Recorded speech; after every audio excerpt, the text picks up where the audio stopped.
আয়মান এতক্ষণ নীরব থেকে লাউড স্পিকারে সব শুনছে। উপর হয়ে শুয়ে আছে চোখ বন্ধ করে। এক হাত দিয়ে মাথার পেছনে চুলগুলো খামচে খামচে ধরছে। অজস্র কষ্টের চুলা বুকের ভেতর জ্বলছে দাউ দাউ করে। পিসা একটু থেমে আনমনে ডাক দিল। আয়মান চুপ হয়ে আছে, কিছুই বলছে না। আবারও ডাকলো পিয়াসা। স্যার, আপনার শরীর খারাপ? চুপ হয়ে আছেন যে? আয়মান বিছানা থেকে উঠে দাঁড়ালো। আরক্ত চোখে পিয়াসার মুখপানে চাইল। বলল, তুমি শুভকে বিয়ে করো। মিথ্যে বলার কারণ কি ছিল? তুমি তো আর আমাকে ভালোবাসো না। মায়ের জন্য রাজি হয়েছো, আমি মাকে এক্ষুনি বলে গিয়ে বিয়ে ক্যান্সেল। ছলছল চোখে পিয়াসা বলল, আমার দিকে চাপাচ্ছেন কেন?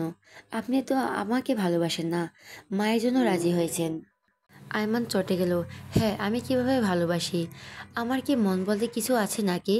আমি ভালোবাসতে পারি বলেই তো একবার রায়হান তোমার প্রেমিক হয়, আবার প্রেমিক হয় শুভ। বাহ বাহ। চারোদিকে পিয়াসার প্রেমিকের ছড়াছড়ি। চলে যাও বলে আয়মান পা বাড়ালো দরজা খুলে দেওয়ার জন্য। তখনই পিয়াসা আনমনে পায়ের কাছে হাঁটু গেড়ে বসে পড়ল। আয়মানের হাঁটুতে মাথা ঠেকে লুটিয়ে কাঁদতে লাগলো। আয়মান তাণ্ডব বনে গেল।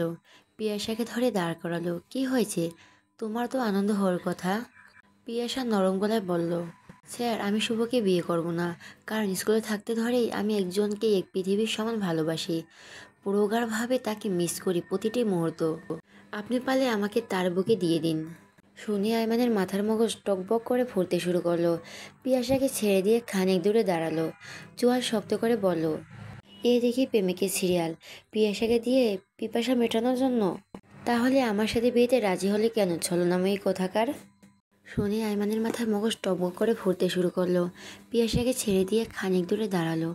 জিজ্ঞেস করলো, তাহলে আমার সাথে বিয়েতে রাজি হলে কেন, ছলনাময়ী? তো কার সাথে রাজি হব? অনুযোগের ন্যায় বলল পিয়াসা।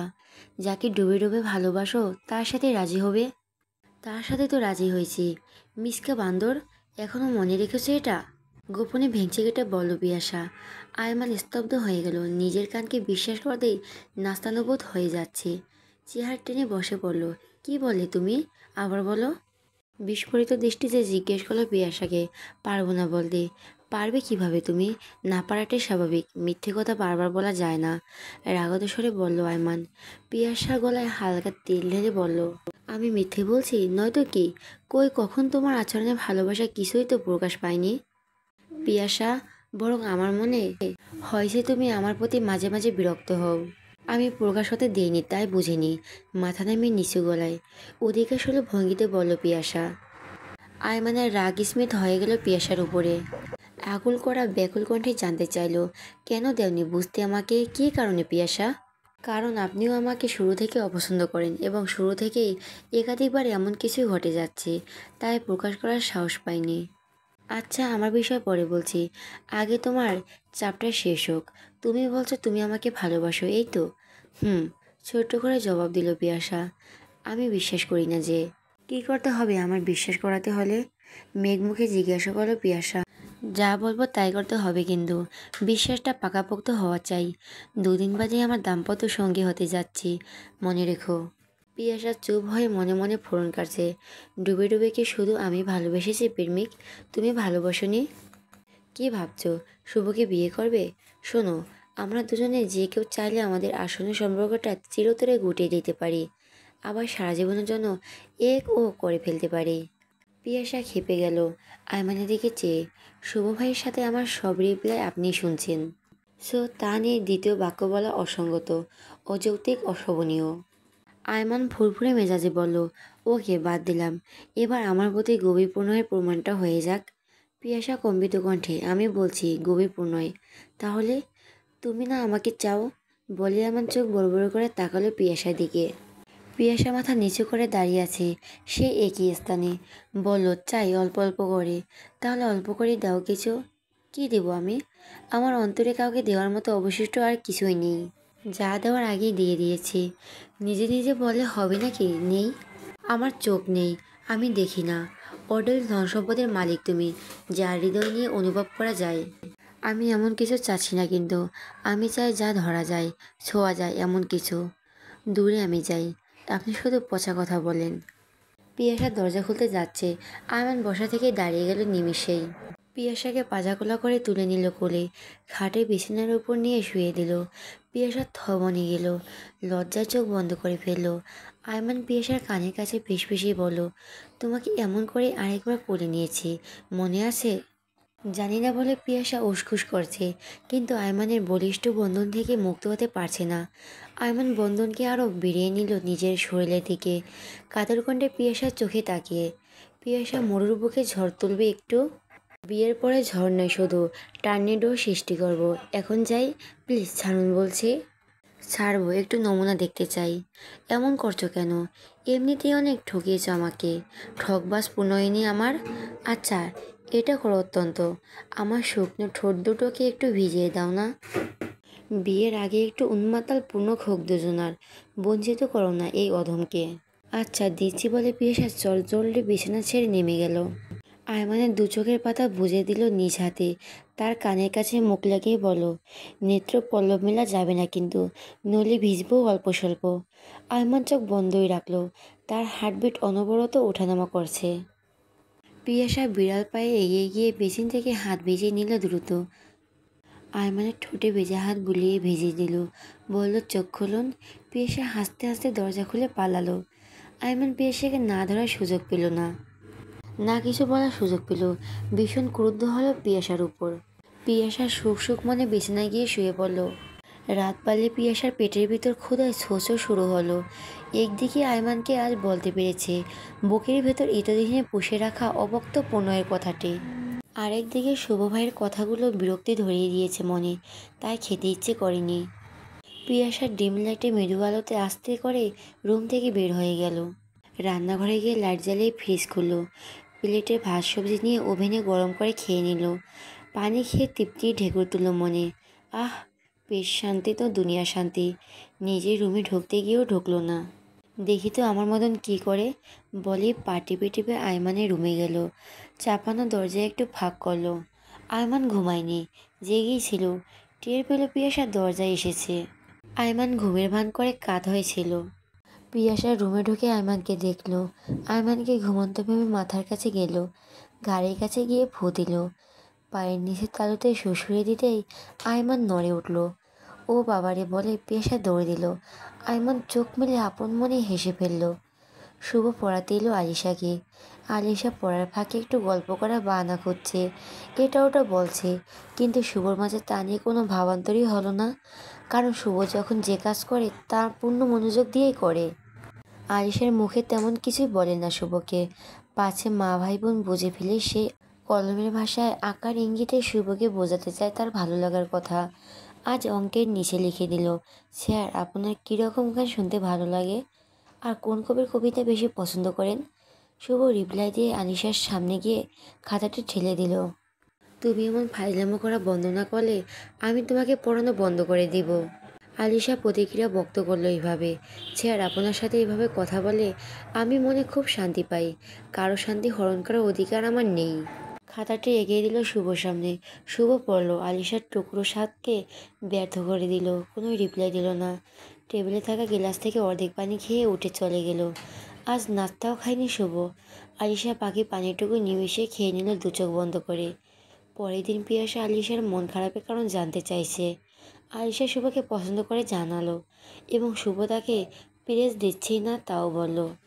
আচ্ছা আবু, কীভাবে ইমপ্রেস করতে হয় তুমি জানো? আমি কি করব, কখনো প্রেম করেছি? কিভাবে জানবো? মুচকি এসে উত্তর দিল পিয়াসা। তাহলে কোনো হেল্প তোমার থেকে পারবো না। পাবে, আমি শুভ ভাইকে বুঝিয়ে বলবো, হয়তো কাজ হতে পারে। কখন কিভাবে বুঝিয়ে বলবে দেখি, তবে আমার বিয়ের পরে। এই কয় মাস বাসার কাজ বেশি যে, দেখতে পাচ্ছ না? আয়মান, তার মা, আলিশা ও পিয়াসা সহ শপিং করতে বের হলো। সবার পছন্দ সব কেনাকাটা সম্পন্ন হলো। আয়মানের মা ও বোন ওদের রেখে চলে গেল বাসায়। আয়মান পিয়াসার হাতে কিছু টাকা দিয়ে বলল, পার্সোনাল জিনিসগুলো তুমি গিয়ে কিনে নাও, আমি এখানে অপেক্ষা করছি। পিয়াসার লজ্জায় মরি দশা। আপনি কি বলছেন এসব? বাসায় চলেন বলছি। ন্যাকামি দেখলে বিরক্ত লাগে পিয়াসার। খারাপ কি বললাম? আমি আন্দাজে কিভাবে কিনবো তাই তো তোমাকে বললাম। আমার কিছুই দরকার নেই, মাথা নামিয়ে বলল পিয়াসা। নো, এটা হবে না, মানি না। সব কিছুই টাটকা নতুন হওয়া চাই আমার। তোমাকে বিয়ের পর সব কিছুতে নতুনভাবে চাই, সেটা পরিধেয় বজ্র হোক আর তুমি হও না কেন, সব মানে সব। আচ্ছা বাসায় চলুন, পরে কিনা যাবে। আরে পরে সময় হবে না। আচ্ছা বুঝেছি, তুমি লজ্জা পাচ্ছ। এক কাজ করো, মোবাইলের নাম্বারটা লিখে দাও, আমি নিয়ে আসছি। পিয়াসা সংকোচবোধ করেও দুটো নাম্বার লিখে দিল মোবাইলে। আয়মান পিয়াসাকে দাঁড় করিয়ে দিয়ে কিনে নিয়ে আসলো। তারপরে একটা ফাস্টফুডের দোকানে ঢুকে তারা লাচ্ছি আর শর্মা খেলো। মা বোনের জন্য কিনে নিল। রিকশায় বসে আয়মান পিয়াসাকে বলো, শুভকে না করে দিব, আলিশাকে যেন না পড়াতে আসে, তাহলে আর সে তোমাকে দেখতে পাবে না। দেখলে হয়তো তার আফসোসের মাত্রা বেড়ে যাবে। শুনে পিয়াসা বলো, করতে পারেন, তবে আমি এটার প্রয়োজন মনে করি না। আলিশা এখন অঙ্কে আগে থেকে ভালো বোঝে, আর ওনার সাথে আমার তেমন কথা হয়নি কখনো। তবু আব্বু যে বলেছে এটা আমার বিশ্বাস হয়েছে, কারণ আব্বু প্রায় তার কথা আমার সাথে বলতো, কিন্তু আব্বু থাকলে আমার অনুভূতিকে প্রাধান্য দিত। তুমি শুভকে মন দিলেই পারতে, কেন আমাকে ভালোবাসতে গেলে? দুষ্টুমির ছলে খেয়ালি করে বলল পিয়াসা। একই কথা আমিও বলছি, উত্তর দেন। আমি কি বলছি তোমাকে ভালোবাসি? পিয়াসা আয়মানের হাতে চিমটে কেটে জিজ্ঞেস করলো। মানলাম, তাহলে আপনি আমাকে ভালোবাসেন না, এটা প্রমাণ দেন। বাসায় চলে দিব। পরমিস পরমিস, রাতে সবাই ঘুমিয়ে গেলে আমার কাছে এসো, তখন বলবো, ভারী মুখে বলল আয়মান। রাতে কেন, দিনে বললেই তো হবে। আচ্ছা তাই হবে। বাসায় গিয়ে বাগে কেনাকাটা জিনিস টেবিলে রাখলো আয়মান। মা বোনের জন্য আনা খাবার দিল মরিয়মের হাতে। ছোটাবু ও মরিয়ম এক সপ্তাহ ধরে প্রায় সারাদিনই এ বাসায় থাকে। বিয়ে উপলক্ষে কাজ বেশি বাসায়, তাই তাকে রাখা হয়েছে। অন্য বাসাগুলোতে সে কাজ সেরে চলে আসে। আয়মান নিজের রুমে চলে গেল, পিয়াসাও তার রুমে চলে গেল। আয়মানের মোবাইল বেজে উঠল। রিসিভ করতেই শুভ যৌক্তিক ভিন্ন কারণ দেখিয়ে জানিয়ে দিল আলিশাকে আর পড়াবে না। আয়মান আর কথা বাড়ালো না, কোনো সন্দেহ মনে দানা বাঁধল না, বরং শুভর উপর সন্তুষ্ট হয়েছে এই ভেবে। শুভ খুব ভালো ছেলে, পিয়াসার প্রতি অন্যরকম টান অনুভব করলে ভুলিয়ে ওর টিউশনি ছাড়তো না। আলিশার আবেগের বয়স, ভুলের বয়স, নিজের উপর নিয়ন্ত্রণ হারাবার বয়স, জীবনে প্রথম ভালো লাগা শুভ স্যার। সেই পিওর থেকেও পিওর শুভ স্যারকে সে আর কখনই দেখতে পাবে না, এটা ভেবে সে কেঁদে কেঁদে নিঃশেষ হয়ে যাচ্ছে। পিয়াসা আয়মানের কাছে গেল এক সন্ধ্যার পরে। এই যে হ্যালো, সেটা শুনতে আসছে। আয়মান চোখের পাতা উল্টে ইশারায় জিজ্ঞেস করলো, কোনটা? আমাকে আপনি ভালোবাসেন না, এটার প্রমাণ দেবেন বলছেন? ও হ্যাঁ, ভুলেই তো গেলাম, জানতে হলে কাছে আসতে হবে। পিয়াসা এক পা আগাতেই আয়মান পিয়াসাকে হ্যাঁচকা টানে বিছানায় ফেলে দিল। পায়ের তালুতে শ্বশুরে দিতে দিতে লাগলো। পিয়াসা শ্বশুরে নিতেই পারছে না, হেসে খুন হয়ে যাচ্ছে। ওপাশ ওপাশ করে মুচড়োর খাচ্ছে অনবরত। এভাবে বুকুর উপর থেকে ওড়না খসে পড়ল। সেলোয়ারের উপর থেকে জামা পেটের উপরে উঠে গেল। প্লাজো হাঁটুর কাছাকাছি উঠে গেল। চোখ লাল হয়ে কাঁদো কাঁদো অবস্থা পিয়াসার। আয়মান এবার শ্বশুরে দেওয়া বন্ধ করলো। বলল, সেদিন রাতে আমার পায়ে কেন শ্বশুরে দিলে? আর এটা হলো তোমার পাওনার ন্যায্য শাস্তি। আমার ঠোঁট ভুল পানি দিয়ে ভিজিয়ে দেওয়ার প্রতারণার অভিযোগ। মজা লাগছে? ইস রে, কিসের ভুল পানি? সেটা কলে ফ্রেশ পানি ছিল। আর আমি যে এসেছি আপনি বলতে পারবেন? নাক কুচকে জিজ্ঞেস করলো পিয়াসা।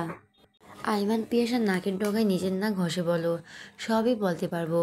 আমি কলের পানি চেয়েছি দুষ্টু। আমি চাইলে আটকাতে পারতাম, কিন্তু আমি ভালোবাসি তোমাকে, তাই যেতে দিলাম। থ্যাংক ইউ স্যার, বুঝতে পেরেছি, গেলাম, টাটা বাই বাই বলে পিয়াসা আয়মানের চুল খামচে দিয়ে ধরে টান করে মারল। আয়মান পিয়াসার হাত টেনে বলো, কেন যে শুক্রবার আসতেছে না? 7 দিনকে 7 সহস্র বছর মনে হচ্ছে আমার কাছে। হায়। দরজায় ঠকঠক শব্দ হতে পিয়াসা গেট খুলল। মরিয়ম আপা কি?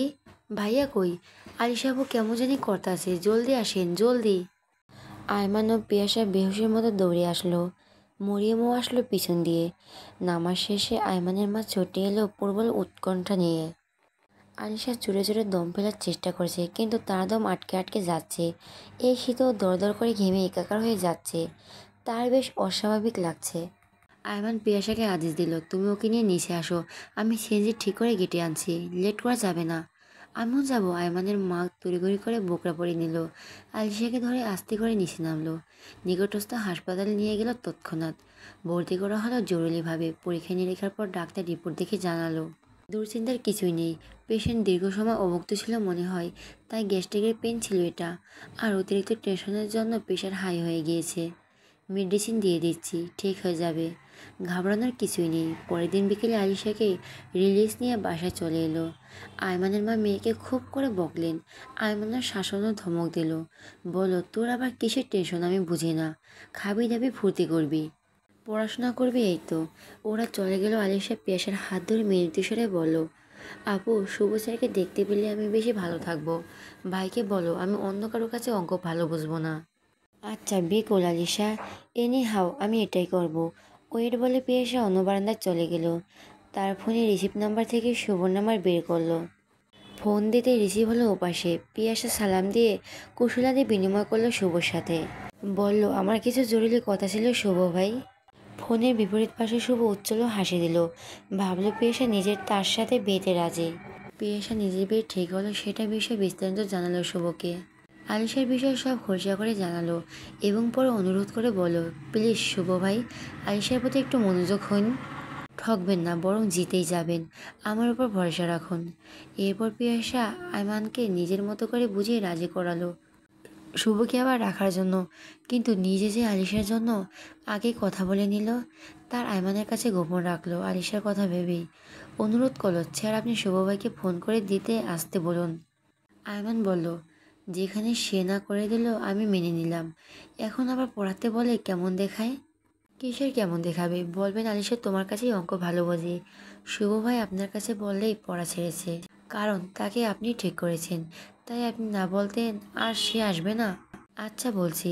পিয়েসা চলে যাওয়ার জন্য পা বাড়াতেই পিয়েসা বলে ডাক দিল, আয়মান কেমন লাগছে তোমার? বুঝিনি। কি কেমন লাগছে স্যার? ওই যে দুদিন পরে বধূ সাজবে, সেই অনুভূতি জানতে চাচ্ছি। এটা জানা কি খুব জরুরি? হ্যাঁ জরুরি। জীবনের এমন ক্ষুদ্র ক্ষুদ্র বিষয়গুলো মানুষকে আনন্দ দেয়, পরিপূর্ণতা দান করে। কণ্ঠে শীতলতা এনে বলল আয়মান। বুঝলাম, তাহলে বলো প্লিজ। অনুভূতি মিশ্র এলোমেলো। এই বলে পুলকিতে হাসি ছড়িয়ে পিয়াসা চলে গেল। আয়মান মনে মনে বলছে। আয়মান শুভকে ফোন দিয়ে বলার পর সে আলিশাকে পড়াতে আসলো বিকেলে। আজ আলিশা একদম চুপ, জমে আছে বরফের মতো। পড়া প্রসঙ্গ বাদে অতিরিক্ত কোনো কথাই বলছে না শুভ স্যারের সাথে। সে বুঝতে চায় শুভ স্যার তার প্রতি কতটা আন্তরিক। আবার লজ্জাও লাগছে শুভ স্যারের চোখাচোখি হতে। শুভ অবাক হলো আলিশার নীরবতা দেখে। ভাবলো যে মেয়েটা আমাকে গোপনে ভালোবাসে। আমার অনুপস্থিতিতে রীতিমতো অসুস্থ হয়ে গেল। সেই মেয়ে আমার সামনে পেয়ে তো শান্ত দিঘির জল হয়ে আছে কিভাবে। সত্যি সেলুকার কি বিচিত্র। শুভ আলিশার খাতায় অঙ্কের নিচে শুধু লিখল, কেমন আছো তুমি এখন? এর বেশি কিছু লেখা তার হাত দিয়ে বের হলো না। শুভ মনে করে মর্জিত শালীন আচরণের মাধ্যমে অন্য কিছু সৌন্দর্য আছে, যেমনি আছে লজ্জারও সুমিষ্ট সৌন্দর্য। আলিশা উৎফুল্ল হয়ে গেল মনে মনে। এ বাক্যটির অপেক্ষায় ছিল এতক্ষণ। একরাশ ভালো লাগা তার মনে দোলা দিয়ে গেল। ভালোবাসা বুঝি এমনি? সামান্য সাধারণ একটা বাক্য ঝিমিয়ে পড়া অন্তরকে উজ্জীবিত করে তুলতে পারে, অসাধারণ সুখ দিতে পারে, প্রশান্তি এনে দিতে পারে দুর্নিবার। রিপ্লাই দিল, আলহামদুলিল্লাহ স্যার, এখন বেশি ভালো আছি। আপনি কেমন আছেন? আমিও ভালো আছি। নিজের প্রতি যত্ন নেবে। নিজের জীবন নিয়ে তামাশা করার অধিকার কাউকেই সৃষ্টা দেয়নি। আয়েশা চেয়েছিল স্যার তাকে জিজ্ঞেস করুন এমন বেশি ভালো থাকার কারণ। তার প্রতি উত্তর সে আগেই তৈরি করে রেখেছে ফুলদানিতে সাজিয়ে গুছিয়ে রাখার ফুলের ন্যায়। মনটা কিঞ্চিত ভার হয়ে গেল আলিশার, কিন্তু তার শুভকে টের পেতে দিল না। আচ্ছা স্যার, মনে থাকবে। অঙ্ক করতে করতে সম্মতি জানালো আলিশা। মাঝখানে যে কদিন পড়া গ্যাপ গিয়েছে তা ফিল আপ করার জন্য শুভ এ সপ্তাহে পরপর 3 দিন এসেছে। তার একান্ত ইচ্ছে ছিল পিয়াসাকে বিয়ে করার, কিন্তু তা সম্ভব হয়নি বলে মনে ছোট্ট একটা ধাক্কা খেলো। তার সামনে স্বাভাবিক হাতে একটু সময় লেগে যাচ্ছে। তাই আলিশার প্রতি আলাদা কোনো অনুভূতি কাজ করছে না শুভর মনে। পড়ার ফাঁকে ফাঁকে কলম দেওয়া নেওয়ার সময় আলিশা ও শুভর আঙুলে টুকটাক ঠোকাঠুকি হয়, আলিঙ্গন হয় উষ্ণতায়। শুভ প্রশ্রয় দেয় না নিজের অনুভবকে। শুভর বলিষ্ঠ আঙুলের তাপ বয়ে যায় তার কোমল হৃদয়ের সমস্ত অলিগলিতে। আর চোখে শুভকে দেখে, চোখে মুখে থাকে দুষ্টু মিষ্টি ভাব। তার মাঝে ফিরে এসেছে আগের ন্যায় অস্থিরতা, যেন চঞ্চল চড়ুই। আজ আলিশা ধৈর্যহারা হয়ে গিয়েছে। মনে মনে বলল, এটা কোন কথা? রোবট নাকি? ই নিয়ে বিনিময় তো কতভাবে বোঝালাম ভালো লাগে, ভালোবাসি, পুনরায় অনুভব করি, কিন্তু নিজে থেকে কোনো রেসপন্সই দিচ্ছে না কেন? মন চায় হাতুড়ি দিয়ে তার মাথা ফাটিয়ে দেই। অঙ্ক করা শেষ হলে নিচে গিয়ে আলিশা লিখল, স্যার, আপনার প্রিয় 2টি যে কোনো বাংলা গানের কলি লিখেন তো। শুভই মুখে বলল, এমন করলে তুমি অঙ্ক খারাপ করবে। Stop it Alisha. আলিশা গোমরা মুখে গাল ফুলিয়ে উত্তর দিল, ভুল স্যার, ভুল। এসব দুষ্টুমি করতে পারলে আমার অঙ্কের রেজাল্টও ভালো হবে, আমিও ভালো থাকবো খুব। মন ভালো না থাকলে কোনো কিছুতেই মন বসে না যায় না। যে যেভাবে ভালো থাকতে চায় তাকে সেভাবে থাকতে দেওয়া মানুষ হিসাবে আপনার নৈতিক দায়িত্বের মধ্যে পড়ে।